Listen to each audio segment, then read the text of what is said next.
got this. Can she see me? Oh, now she can see me. Temple Grandin is a woman who was born with autism and became a prominent author, speaker about autism and animal behavior, along with becoming a college professor at Colorado State University.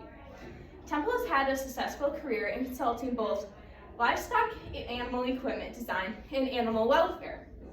Temple has had such an inspiration to many people as she's made a lifetime change in the livestock industry, blazed her own trail for others that have autism, and changed the world's perception on what it means to live with autism.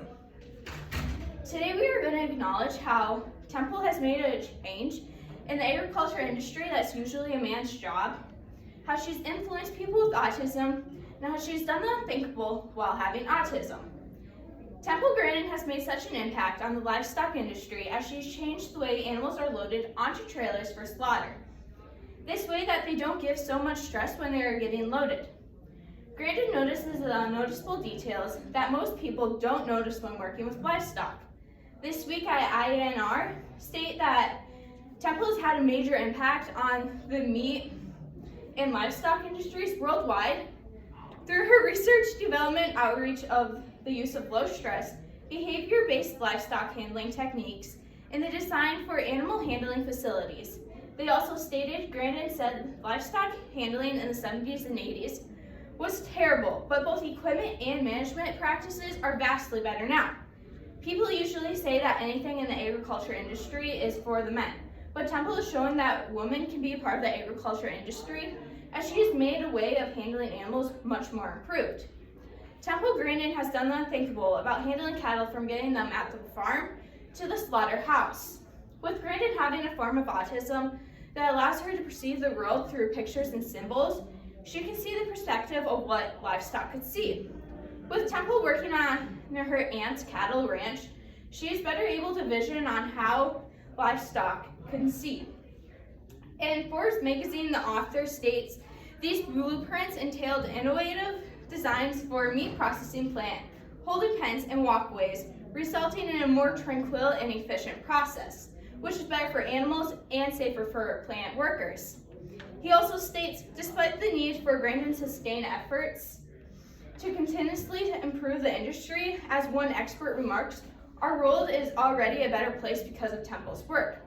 And we are honored and privileged to be able to say that we collaborate with her, meaning Temple's #1 priority is making the designs for meat plants safer for the people and animals. Along with the people that are already working with Grandin, are honored to work with her as she's already making a difference in the world. For Temple to become who she is now, she just looked at the world a little bit differently, and she wants people to do the same thing. In Clergy Herald, it states she explained how she saw the world in pictures and how she was able to focus on the problem and pay close attention to the details.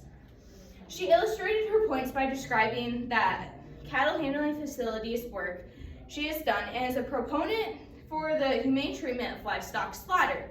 The article also states she said she encouraged people to go to McDonald's and make their own order, and to make their own discoveries about how things in the world are done.